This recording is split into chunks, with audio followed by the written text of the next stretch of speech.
고요히 깨나면 새가 되어 시청자 여러분 안녕하십니까? 헬로티비 뉴스입니다. 네, 두 아이의 아빠이자 후배들에게 늘 귀감이 되어온 선배, 또 올해 결혼을 앞둔 예비 신랑, 임용된 지 8개월 된 새내기 막내. 이 세 사람은 지난 6일 뜨거운 화마 속에서 눈을 감았습니다. 경기도 평택의 한 물류창고 공사장에서 화재를 진압하다 소방관 3명이 순직하는 가슴 아픈 일이 발생했습니다.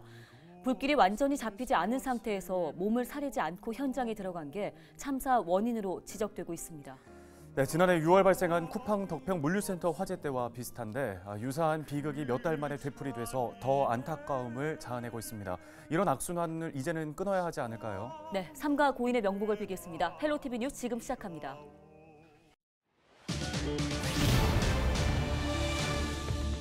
이민년 새해 경기도는 민생경제 회복을 위해 재정 역량을 집중하기로 했습니다. 2022년 새해 달라지는 경기도 행정제도와 정책을 정리했습니다.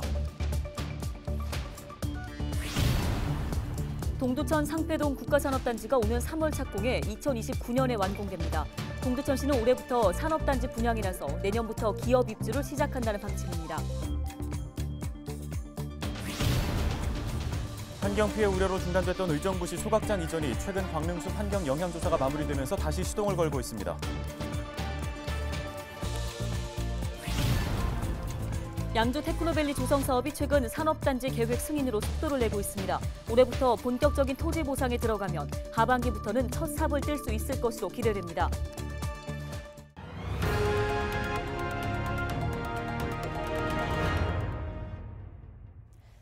네, 경기도의 코로나19 신규 확진자 수가 1,261명 발생하면서 전날보다 265명 감소했지만 사흘 연속 1,000명대를 유지하고 있습니다.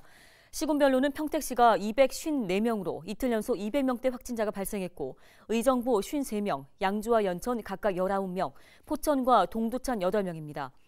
도내 의료기관의 병상 가동률은 39.8%로 전날보다 0.9%포인트 내려가면서 30%대로 낮아졌습니다. 중증 환자 병상 가동률은 52.8%로 전날보다 1.2%포인트 올랐으며 생활치료센터 11곳의 가동률은 55.5%로 전날보다 1.7%포인트 상승했습니다. 이민년 새해 경기도는 민생경제 회복을 위해 재정 역량을 집중하기로 했습니다. 네, 또 주요 제도와 정책 변화를 통해 도민들이 삶의 질 개선에 나서기로 했습니다. 2022년 새해에 달라지는 경기도 행정제도와 정책들, 김호 기자가 정리했습니다. 올해부터 달라지는 경기도의 주요 행정제도와 정책으로는 먼저 농민기본소득 지급 대상이 6개 지자체에서 17개 시군으로 확대됩니다. 당초 대상 지역은 포천과 연천 등 6곳이었지만 새해부터는 의정부와 양주, 동두천과 김포 등 11개 시군이 추가됐습니다. 해당 지역 농민에게는 매월 1인당 5만 원씩 연간 60만 원의 기본소득이 지역 화폐로 지급됩니다. 자격 조건은 해당 지역에서 최근 연속 3년 또는 비연속 10년간 주소를 두고 해당 시군의 농지에서 1년 이상 농업에 종사해야 합니다. 여성 청소년 생리용품 지원금도 월 11,500원에서 12,000원으로 상향됩니다. 참여 시군도 14개 시군에서 18개 시군으로 확대됩니다. 지원 대상은 양주와 의정부, 포천과 동두천, 연천 등 대상 시군 18곳에 주소를 둔 만 11세에서 18세 이하 여성 청소년입니다. 생리용품 구입비는 지역화폐로 지급됩니다. 1인 가구 지원 사업은 4개 시군에서 10개 시군으로 확대되고 재무경제교육 및 개인 재무 상담이 추가됩니다. 위기에 처한 외국인을 위해 긴급 지원도 이루어집니다. 포천과 부천 등 8개 시군에서는 질병과 재해, 사고 등을 당한 외국인에게 의료비 등을 지원합니다. 지원 대상은 국내 체류기간 90일이 지난 외국인이며 생계비는 40만 원에서 100만 원, 의료비 100만 원, 해산비 50만 원 등입니다. 오래되고 낡은 주택에 대한 집수리비도 지원됩니다. 지원 대상은 사용 승인 이후 20년이 지난 단독주택으로 지붕과 외벽, 방수와 단열 등 집수리 공사 비용의 90%, 최대 1,200만 원을 지원받을 수 있습니다. 오는 4월부터는 도내 지역 서점에 소비 지원금이 지급됩니다. 경기도가 인증한 지역 서점에서 지역 화폐로 책 등을 구입하면 구입액의 10%를 지역 화폐 소비 지원금으로 받게 됩니다. 이 밖에 경기도 기업 지원 사업 공모 시 공모일 기준 2년 이내 공정과 노동, 환경 등 11개 법률 위반으로 행정 처분을 받은 기업은 참여가 제한되고 경기도 인권 모니터단 활동 인원은 기존 29명에서 1000명으로 대폭 확대됩니다. 헬로티비 뉴스 김호입니다. 동두천 상패동 국가산업단지가 오는 3월에 착공합니다. 동두천 국가산단은 1,277억 원을 투입해 상패동 부지 99만 제곱미터 중 1단계로 26만 7천 제곱미터에 조성됩니다.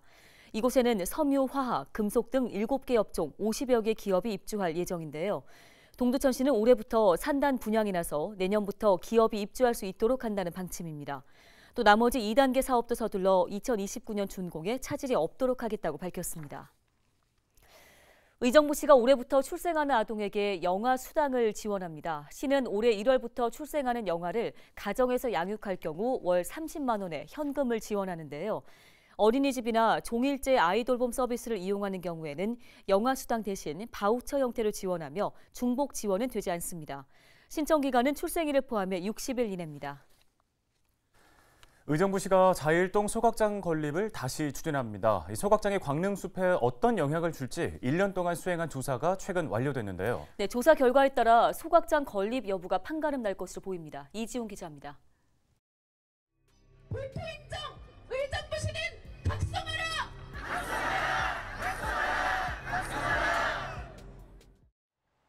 지역 주민과 인근 지자체의 반발에 부딪혔던 자일동 소각장 건설. 의정부시는 소각장 건설로 인한 환경 피해는 없을 것이라고 주장했지만 한강유역환경청은 이를 받아들이지 않았습니다. 한강유역환경청은 지난 2019년 12월 소각장 건립 예정지로부터 반경 5km 안에 있는 광릉숲을 대상으로 1년간 동식물 현황 조사를 해야 한다고 의정부시에 전달했습니다. 또 분지 지형인 입지 예정지에 대기질 조사를 해줄 것도 요청했습니다. 자일동 지역은 그 산지 지역이고 또 분지 형태로 되어 있기 때문에 주변 지역으로 오염물질이 나가게 되면 오염물질들이 주변 지역에 축적이 돼요. 의정부시는 이 두 가지 조사를 최근 완료했습니다. 소각장이 광릉숲에 어떤 영향을 줄지가 관심인데 조사 결과는 공개되지 않았습니다. 현재는 조사는 했고요. 했고 그 영향이 있냐 없는지 그건 이제 그 분석해가지고 이제 그쪽을 현재 만들고 있겠죠 현재. 의정부시는 조사 보고서가 작성되는 대로 한강유역환경청에 보낼 계획입니다. 이후 한강유역환경청이 어떤 판단을 내릴지가 관심인데 소각장 건립이 무산될 가능성도 배제할 수 없습니다. 의정부 3 소각장의 자일동 이전 관련해서 의정부가 실시한 환경영향평가의 한계, 즉 오염원과 식물상의 설명 방법론이 없기 때문에 자일동으로의 이전은 좀 신중해야 된다고 생각합니다. 의정부시는 장암동 소각장이 노후된 데다 도시개발로 쓰레기 반입량이 늘어나 하루빨리 신규 소각장을 건립해야 한다는 입장입니다. 헬로티비 뉴스 이지훈입니다.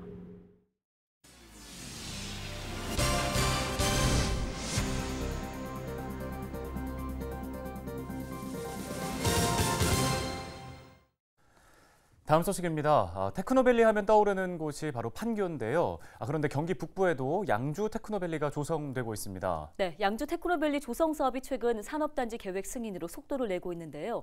올해부터 본격적인 토지 보상이 들어가면 하반기부터는 첫 삽을 뜰 수 있을 것으로 보입니다. 김호 기자입니다. 판교 테크노밸리의 성공을 거울 삼아 추진된 양주 테크노밸리 조성 사업. 최근 산업단지 계획 승인으로 사업이 속도를 내고 있습니다. 지난 2019년 경기도와 양주시 경기주택도시공사가 공동사업 시행 협약을 체결한 이후 2년 만에 거둔 성과입니다. 양주시는 산업단지 계획 승인에 따라 조만간 토지 보상 절차를 마무리하고 본격적인 조성공사에 들어갈 예정입니다. 양주 테크노밸리 조성 사업은 산업단지 계획 승인이 작년 12월 27일자로 고시되었고요.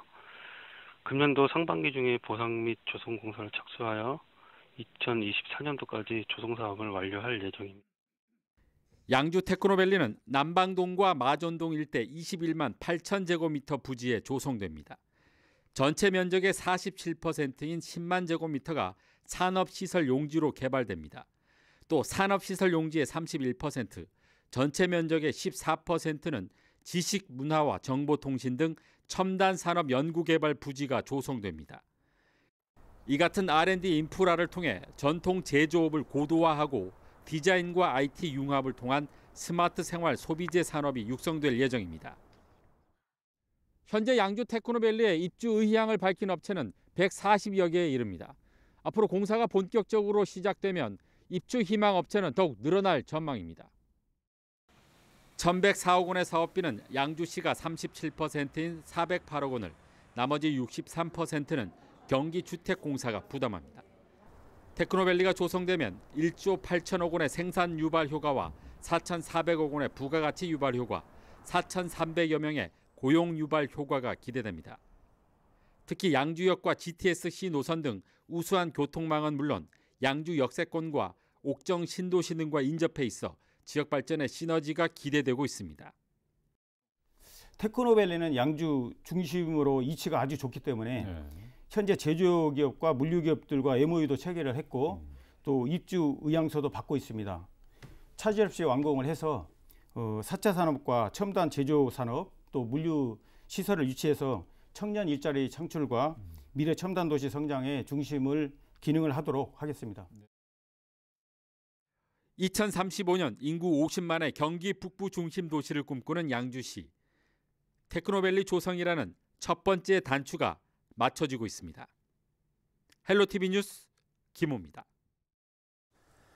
의정부시가 지난해 문화체육관광부 4차 예비문화도시로 지정됐죠. 자, 무려 3년 동안 도전했다고 하는데요. 예비문화도시로 선정된 가장 큰 이유는 뭘까요? 아무래도 시민들의 참여가 아닐까 싶은데요. 지난번에도 저희가 뉴스를 통해 보도를 해드렸는데 가장 중요한 것이 바로 시민들의 관심이었습니다. 네, 바로 시민들의 참여가 중요한 요인이었다라고 생각할 수 있겠는데요. 자, 이렇게 꾸준히 도전한 결과 예비문화도시로 선정됐기 때문에 시민들의 기대감도 커지고 있다고 합니다.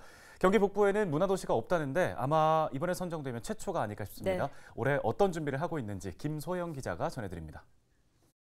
의정부시는 지난 2019년부터 문화도시로 성장하기 위해 꾸준히 도전해왔습니다. 하지만 번번이 고배를 마셨습니다. 지난해에는 문화도시 추진 지원단을 구성하고 시민 참여 사업을 진행하는 등 지역 이슈를 문화로 풀어나가는 시민 참여형 문화 사업을 시작하면서 마침내 예비 문화도시로 지정됐습니다. 시민의 목소리를 담고 참여를 높이는 문화로 도시를 바꾸면서 경기 북부 최초 예비 문화도시로 선정된 겁니다. 이번 예비 문화도시 선정을 경기 북부 최초로 되면서 저희 의정부시가 다시 한번 그 경기 북부의 문화 관문 도시로서 재도약할 수 있는 기회가 된 것 같다. 의정부 문화재단은 올해를 법정 문화도시로 나아가기 위한 중요한 한 해라고 보고 준비에 나섰습니다. 시민 중심의 문화 사업을 추진하겠다는 것. 먼저 시민 아이디어를 통해 도시변화 문화 실험실을 운영하고 교육을 통해 지역 활동가도 양성할 계획입니다. 무엇보다 문화도시추진위원회를 구성하고 시민이 원하는 문화도시를 만들어 내년에는 반드시 경기 북부 최초 법정 문화도시에 선정되겠다는 각오입니다. 의정부 문화도시의 비전이 시민을 기억하는 도시, 미래를 준비하는 시민입니다. 저희는 시민들의 의견을 귀담아 듣고 기억하는 도시로서의 역할을 하고 시민들이 미래를 준비할 수 있는 그런 문화 활동을 통해서 의정부시가 보다 지속 가능한 발전을 이룰 수 있는 문화 활동을 할 계획이고요. 의정부시가 법정 문화도시로 지정되면 오는 2023년부터 5년 동안 약 200억 원의 예산을 지원받게 됩니다. 헬로티비 뉴스 김소영입니다. 6일 낮 12시 20분쯤 연천군 민간인 출입통제선 부근 야산에서 불이 났습니다. 불은 임야 0.5헥타르를 태운 뒤 2시간 30여 분 만에 진화됐고 인명피해는 없었습니다. 소방당국은 추운 날씨에 수목 정비 작업 중인 인부들이 불을 피웠다가 불씨가 날리면서 화재가 발생한 것으로 보고 있습니다. 헬로티비 뉴스 마칩니다. 시청해주신 여러분 고맙습니다.